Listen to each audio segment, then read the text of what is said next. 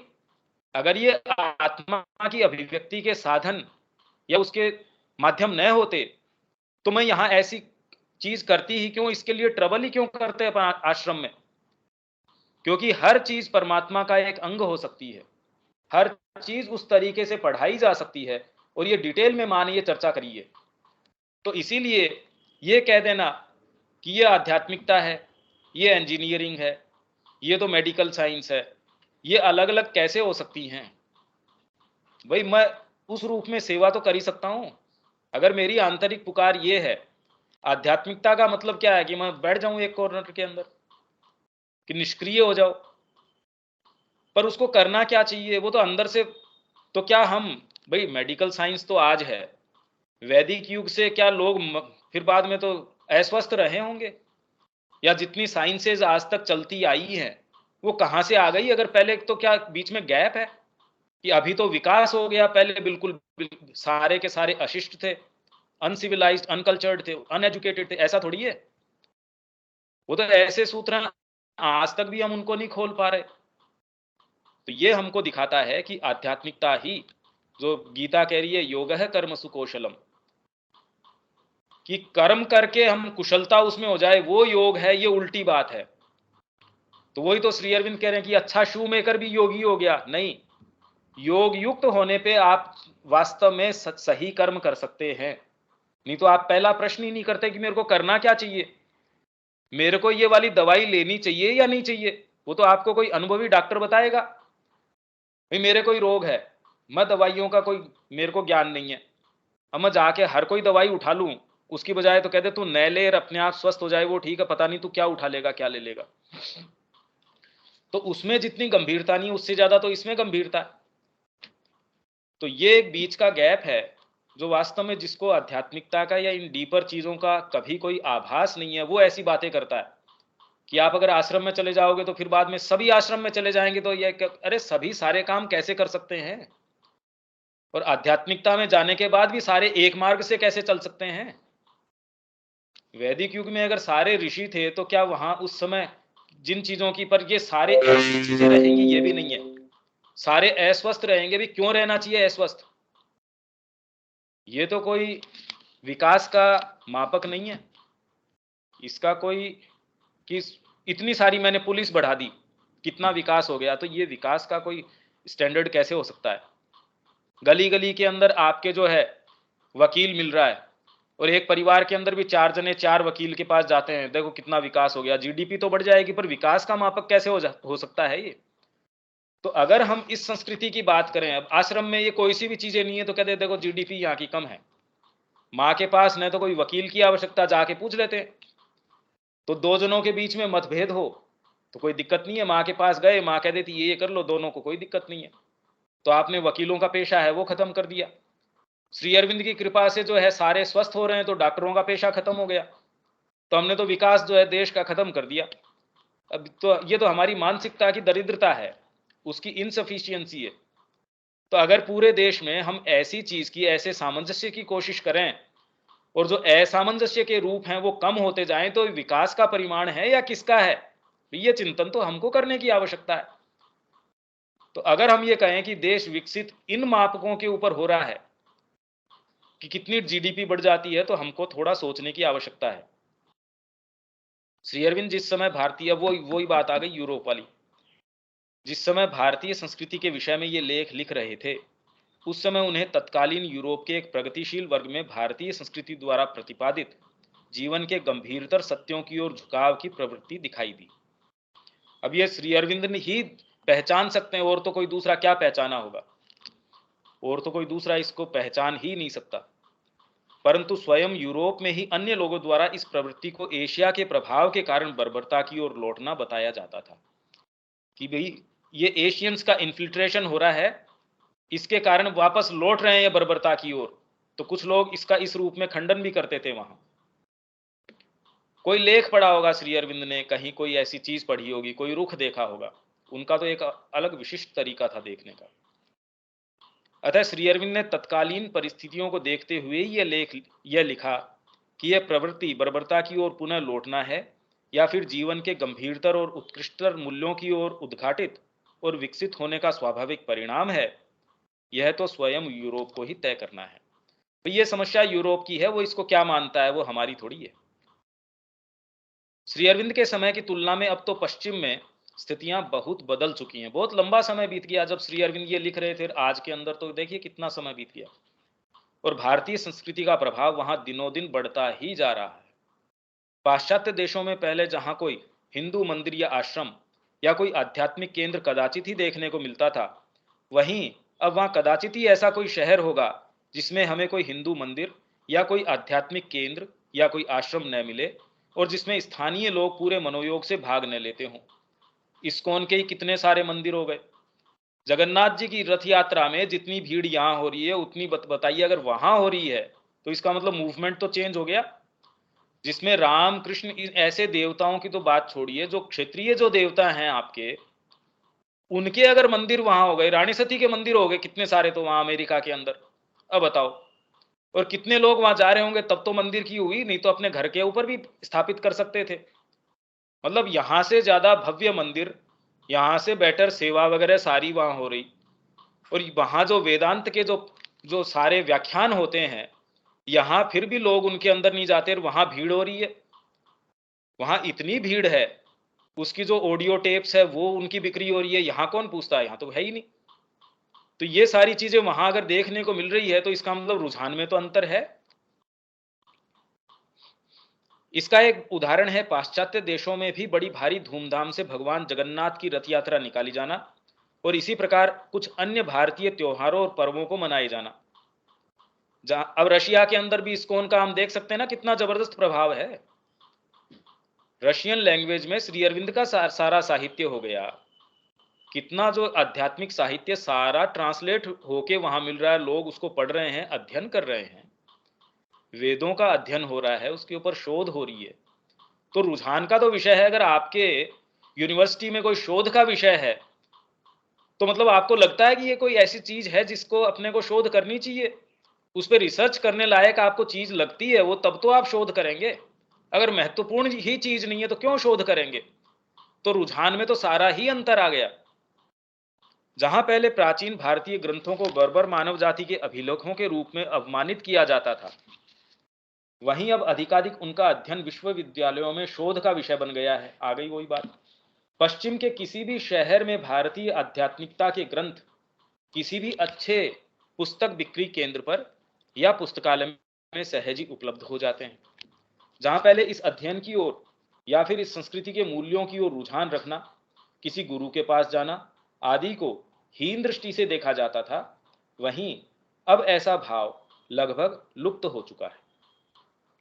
उल्टे ऐसी प्रवृत्ति को उचित माना जाता है, और कुछ अन्यों के द्वारा यदि इसे उचित भी नहीं, अगर कुछ ये कहें कि नहीं उचित नहीं है, तो कम से कम उनके रेजिस्टेंस तो नहीं है इस चीज की। तो कम से कम इसका विरोध न कर इसे जीवन को जीने के एक दृष्टिकोण के रूप में तो अवश्य ही स्वीकार किया जाता है कि हाँ भी ऐसे भी जीते हैं, हमको नहीं जसता, पर हाँ हम ये भी नहीं कह सकते भी उसका इसका मन है तो वो जी सकता है, ऐसे कोई दिक्कत नहीं है। पहले तो एक अपराध स्वरूप था कि ये तो बर्बर आदमी है, ये तो जीने का कोई ढंग नहीं है, ये माना जाता था। अतः पश्चिम में आए ये सब बदलाव तो किसी भी व्यक्ति को स्पष्ट ही दृष्टिगोचर हो सकते हैं, परंतु पश्चिम आत्मा की ओर, जीवन के गहरे मूल्यों की ओर वास्तव में आगे बढ़ रहा है या नहीं, इसका विवेचन तो एक भिन्न विषय है, भी वास्तव में एक विषयांतर है। हम ये विवेचन न तो हमारा उद्देश्य इसके अंदर कि पश्चिम में क्या हो रहा है क्या नहीं हो रहा है, क्योंकि हमारा सबसे पहले तो जो रेलेवेंस का सब्जेक्ट है वो तो यहाँ हमारे साथ क्या हो रहा है वो हमारे लिए तुरंत का विषय है। हमारा विषय तो है भारतीय संस्कृति का मूल भाव, उसी का विवेचन कर रहे हैं, जो अपने आरंभ काल से ही अर्थात वैदिक काल से ही यह रहा है कि आत्मा ही हमारे जीवन का प्रधान तत्व है, और उससे निकटता, संपूर्ण जीवन का उस आत्म तत्व की ओर उद्घाटन, उसकी ओर संपूर्ण जीवन की गति, और फिर जीवन में अधिकाधिक उसकी चरितार्थता ही जीवन का सच्चा सार है। अब इसमें एक बड़ी विशिष्ट बात यह है जो हमको वास्तव में इस विषय में सोचते शायद नहीं है। हमको श्री अरविंद की फिलोसॉफी पता है एक सर्टेन स्तर के ऊपर, तो भी हमारा सामान्य जीवन कैसा है वो हम देख सकते हैं। तो जब आदि काल के अंदर ये कैसे तो ये बोध आया होगा सर्वोच्च का, तो कैसे पता चला? भी पता चलने के बाद कि एक परमात्मा है, एक अनंत सत्ता है, ये है वो है, जो भी है, हमने ये पढ़ लिया तो भी हमको क्या इससे फर्क पड़ना है? भाई हमने ये पढ़ लिया कि एक अनंत है, तो क्या हम इससे अपनी खुद की व्यवस्था बिठाने का प्रयास करते हैं? पर ये संस्कृति में कितने गहरे रूप से प्लांटेड था कि पूरे के पूरे सिस्टम को ही इसके ऊपर आधारित कर दिया। कैसे? कितनी विचित्र बात है ये। हम क्योंकि एक सामान्य तरीके से बचपन से सुनते आए हैं परमात्मा है, एक सबसे बड़ी सत्ता है, सबके अंदर निहित है, हमको वहां तक जाना चाहिए, तो हमको लगता है अभी वही बातें कर रहे हैं जो सब किताबों के अंदर है। पर पलट के हम ये प्रश्न नहीं कर रहे कि ये पता चलने के बाद भी जब जीवन में परिवर्तन नहीं आता तो आरंभ कैसे हुआ, कैसे अनुभूति हुई, कैसे उसके ऊपर वो पूरी की पूरी संस्कृति को ला पाए। एक बार इसके ऊपर हमको निश्चित रूप से विचार करना चाहिए, क्या ये संभव है, कैसे हुआ ये? इसीलिए वो कह रहे हैं कि ये परमात्मा का चुना हुआ राष्ट्र है, क्योंकि अगर ये कल्पना से ही होता तो पुस्तकें तो पाश्चात्य देशों में भी उपलब्ध हैं, उनका मूलभूत स्ट्रक्चर क्यों नहीं चेंज होता? अगर हमारे सोचने समझने से ही हो जाता तो फिर तो हो ही जाता। भाई हमसे क्या सिंसियर लोग नहीं है, हम तो फिर भी एक सर्टेन तरीके से चल रहे हैं जो एक्चुअल में लोग उसको सिंसियरली परस्यू भी करना चाहते हैं। वहां तो हमसे ज्यादा सिंसियर हमको महसूस होते हैं कि जो जिन्होंने जो कर लिया कि हमको ये करना है तो वैसा कर डालते हैं। हम तो सोचते रहे तो सुबह समय पे नहीं उठा जाता हमसे, पर वो कर लेते हैं। तो ऐसे लोग तो परमात्मा को प्राप्त कर लेते बस ऐसा करके, नहीं हो सकता। ये एक बड़ा विचित्र एक रहस्य की बात है। ये होता कैसे है? श्री अरविंद की चाहे सारी पुस्तकें पढ़ लीजिए, माँ की सारी पुस्तकें पढ़ लीजिए, पर वास्तव में जीवन का जो हमारा एक दायरा है वो नहीं टूटता। और ये किसी दूसरे के लिए नहीं, हम अपने खुद के जीवन में देख सकते हैं भी क्या फंडामेंटली कोई अंतर आया। भाई उसमें डेकोरेशंस का कलर का फर्क पड़ता है, पर क्या फंडामेंटली वो दायरा टूटता है? क्या हमें इतना साहस आता है क्या कि माँ आज से मैं आप जैसे कहते हैं वैसा करूंगा? बहुत मुश्किल है। तो ये इसने संस्कृति ने कैसे शुरू किया? संस्कृति मतलब वो एक व्यक्ति तो था नहीं भाई, एक कोई ऋषि हो सकता है, पर ऋषि भी पहले कोई ऋषि आया होगा, तो क्या बैठे बैठे उसको परमात्मा दिख गए? मतलब कैसे, हम क्या कल्पना करें इसकी?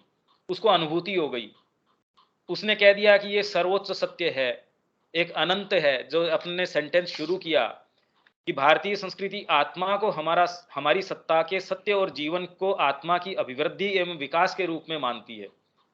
तो पहली बात तो हम संस्कृति से क्या मतलब करें? ये देश मानता है, तो देश को क्या मानते हैं? इसके उत्तर में कि देश मिट्टी नहीं है, इन लोगों का, इस वासियों का नाम भारत नहीं है। इसीलिए पहला कोटेशन ही हमारा जो शुरू हुआ कि भारत क्या है। तो जब ये कह रहे हैं कि भारतीय संस्कृति ने आत्मा को हमारी सर्वोच्च सत्ता के रूप में देखा, मतलब किसने देखा? किसी ऋषि ने देखा। तो ऋषि मतलब ऋषि हर किसी को तो नहीं कह देते थे कि ये ऋषि है। अब ये कहते कि आप और मैं भी ऋषि हैं, भाई उसमें क्या ऐसी विशेषता थी? क्योंकि वो जिस स्तर के ऊपर रह रहा था, और स्तर भी किसको कहें स्तर, कि वो बाहरी प्रकृति के ऊपर आधारित नहीं था। वो अपने शरीर की, अपने प्राण की, अपनी मन की मांगों के आधार पे नहीं चलता था। उसका एकमात्र करने का आधार था उसकी अंतरात्मा। जितना ही हम इसके ऊपर चलते हैं, और वो इतना सुनिश्चित तरीके से चलता था। भाई आज अगर हमको ये कह दिया जाए कि आप अपने मन प्राण शरीर के आधार पे मत चलिए, अंतरात्मा के आधार पे चलिए, आप कहते हैं हाँ बिल्कुल ठीक है, बताइए क्या करूं? हमारे पास कोई सिक्योर ग्राउंड नहीं है, कैसे चलें ये बताइए। क्या हम खाना छोड़ देंगे? क्या हम पूजा करना छोड़ देंगे? हम क्या करेंगे और क्या छोड़ देंगे, हमको नहीं पता। तो ये पढ़ना एक चीज है, पर इसका व्यावहारिक स्वरूप क्या होगा, इस जो हमने पढ़ा है, इसका चिंतन और गहन चिंतन करना बहुत ज्यादा आवश्यक है। मेरे ख्याल से आप समझ पा रहे हैं कि मैं क्या एक इशू रेज कर रहा हूं इसमें, कि भाई शुरू कैसे हुआ। हम कहते हैं संस्कृति की ये पुकार थी, तो संस्कृति कोई आदमी तो है नहीं, या कोई विशिष्ट एक वर्ग था, तो उसमें कहां से आ गया शुरू में ही? भी वो बैठे थे उनमें आ गया। तो यहां भारत में ही क्यों आ गया? और किसी दूसरे देश के अंदर कोई पार्शियलिटी है भगवान के अंदर कि यहां वालों को दे दिया, वहां को नहीं दिया? अगर हम वास्तव में सच्चाई से इन प्रश्नों को उठाएं तो उनके इसमें, इस पुस्तक में उत्तर हैं, स्पष्ट तरीके से भी हैं और इनग्रेंड भी हैं इसके अंदर। पर बड़े बहुत ही इंटरेस्टिंग है ये थॉट प्रोवोकिंग है। जब हम कहते हैं इस संस्कृति ने ऐसा किया, मतलब कोई आदमी थोड़ी था, कोई डिपार्टमेंट भी नहीं था कि संस्कृति मंत्रालय था, उसने एक एडवाइजरी जारी करी, सारे देश ने ये चालू कर दिया, ऐसा तो हुआ नहीं होगा। तो ये वर्ण व्यवस्था कैसे, किसने लागू करी होगी, पूरे देश में कैसे रही होगी? अब पूरे देश के अंदर सारे संचार के, दूर संचार के सारे साधन है, तो लागू करना मुश्किल, उस समय कैसे कर दी होगी? और सारे कितने जबरदस्त इस भाव से भावित, एक एक जना, एक एक कारीगर, मतलब एक फील्ड ऐसा नहीं जिसमें उसने टॉप मोस्ट जो अचीवमेंट ने किया हो। तो कैसे पूरे देश ने सारों के ऊपर मैस्मरिज्म कर रखा था? ये तो अंतरात्मा की ताकत से ही हो सकता है, नहीं तो आप करके देख लीजिए। भाई कोई दूसरा कहता है ये कैसे हो, भाई उसका तो तरीका ये है, भाई हम करके देख लेते हैं। श्री अरविंद की फिलोसॉफी तो हमारे पास है, अब उससे हम कितना अपने व्यवहारिक जीवन में उसको ढाल पाते हैं, ढाल के देख लो तो पता चल जाएगा। तो खुद के जीवन में जिसके ऊपर अपना जोर चलता है, खुद के ऊपर, दूसरे के ऊपर तो नहीं चलता, खुद के ऊपर ही हम कितना लागू कर पाते हैं, उसको एक परिवार के ऊपर, एक कम्युनिटी के ऊपर, पूरे प्रांत के ऊपर, फिर एक पूरे पूरे देश के ऊपर उसको लागू करना। और उसमें भी कोई ये नहीं अंकुश, अंकुश नहीं है, हर जने को फ्रीडम है, हर व्यक्ति को, हर कबीले को, योग की किसी पद्धति को मानने वालों को पूरी फ्रीडम है, चारवाक को भी फ्रीडम है। जो ये कह रहा है कि ऋण करके भी घृत पियो और आनंद से रहो, उनको भी कोई इसके पार्ट से अलग नहीं कर दिया गया जी, ये भी एक विचारधारा हो सकती है। तो सारों को समाहित कौन कर सकता है ऐसों को? जो एक तो परमात्मा को कह रहा है अज्ञेयवाद के रूप में देख रहा है, कोई अद्वैतवाद के रूप में देख रहा है, और उनको सच्चा अनुभव है, और सारे एक साथ भी है, उनको कोई दिक्कत नहीं है। जब हम इन प्रश्नों का खुद चिंतन करेंगे तब हमको धीरे धीरे इस पुस्तक में, और इस पुस्तक तो देखिए परिप्रेक्ष्य है, मतलब ये आपको एक पूरी पिक्चर दे रही है। वैसे ही जैसे मान लीजिए बहुत सारी डिटेल है हाथी की, ये मेरे को ऐसा ऐसा दिख रहा है, मेरे को ये ऐसा दिख रहा है, आपने जीवन भर खाली डिटेल इकट्ठी करी, पर कोई आपको ये नहीं बता रहा कि ये हाथी है, तो वो सारी डिटेल का कोई अर्थ नहीं रहता। और जैसे ही आपको ये कह दिया जाए ये हाथी है, तो सारी डिटेल देखिए कितनी अपने आप स्पष्ट होती जाती है, जैसे रेवलेशन हो गया, इसको बोलते हैं रेवलेशन। ये है प्रत्यक्ष दर्शन। यूं आप सारी इसकी चर्चा करते रहेंगे, सावित्री पढ़ते रहेंगे, लाइफ डिवाइन पढ़ते रहेंगे, ये पढ़ते रहेंगे, पर मूल मुद्दे के ऊपर नहीं आ रहे। ये कोई नहीं बता रहा जी भाई साहब ये हाथी है, अब कैसे डिटेल भरेंगे, वही बात हमारे साथ हो रही है। तो ये हम यहां तक आज का छोड़ सकते हैं, बड़ी गंभीर और बड़ी पर इंटरेस्टिंग है ये। इस तरीके से हम इसको कभी सोचते नहीं कि ये कैसे है। अब इसमें अगर कोई बात या कोई आपके रिफ्लेक्शन हो या कोई चीज़ हो या सेंटेंस नहीं समझ में आया हो, क्योंकि देखिए थोड़ा मुश्किल है। ये सेंटेंसेस आगे आने वाले कुछ सेंटेंसेस तो बहुत ज़्यादा मुश्किल है। इंग्लिश में भी नहीं समझ में आते और हिंदी तो उसी की हिंदी है, उसमें भी नहीं समझ में आते, वो जैसे हैं सो हैं। तो अगर कोई सेंटेंस में दिक्कत है, कोई चीज़ में दिक्कत है, तो मैं तो अपना प्रयास कर सकता हूँ जितना मेरे को समझ में आता है उतना। पर ये अच्छा है, कम से कम इस बारे में एक चर्चा होती है। हाँ जी, बताइए, किसी के कोई बात?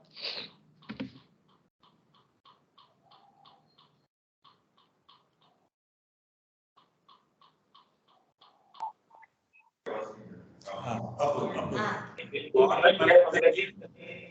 भी और भी मनन चिंतन लोग करेंगे इस पुस्तक के आधार पर, तो और अगली बार बताएंगे। दोबारा अलग से पढ़ना पड़ेगा। इसमें तो बड़ी शांत भाव से दोबारा पढ़ना पड़ेगा। श्री और अरविंद तभी ने प्रश्न आएंगे। सिंथेसिस में जो बताया है ना अपने योग समन्वय में, इसका बहुत सरल तरीके से कि जब हमको पता लग जाए कि अंतस्थ एक सिंहासनासीन भगवान है सब में, तो कौन सी क्रिएशन का जो विधि बताया है अर्पण करना है, वो मैं एक छोटे भजन के रूप में गा देती हूँ और बता देती हूँ। उन्होंने जो कहा सिंथेसिस में कौन सी क्रिएशन का, वो एक छोटा भाव है। वो शायद मुझे लगता है कि ये बहुत एक प्रभावशील भी है और इससे चीजें वर्धित भी होती है। ओम ओम जपते जपते करें प्रभु का ध्यान, अंतर में बसे प्रभु ज्योति के समान। ओम जपते जपते धारणाएं मन की सारी, पसंद प्राण की इच्छा सारी, देह की अहम की चाकरी, मुड़कर अंतर में सदा ज्योति में होम दे, असत जल कर खाक हो जो हो उसे सत जान। ओम जपते जपते पुष्प ज्यों खिले रहे सम सरल भाव से, आत्मनिवेदन श्रद्धा से कर शांत भाव से, फल इच्छा और लाभ को प्रभु पर छोड़ दे, सतचित आनंद बढ़े सदा प्रभु थाम ले कमान। ओम जपते जपते करें प्रभु का ध्यान, अंतर में बसे प्रभु ज्योति के समान। जपते जपते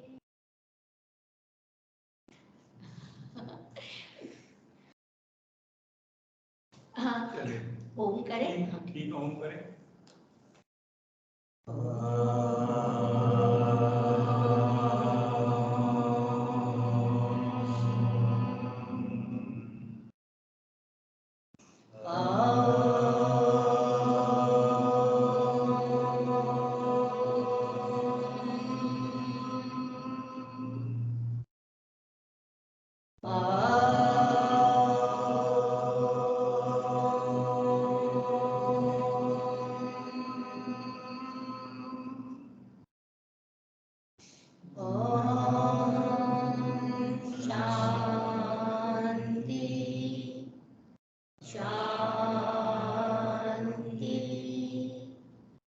शांति।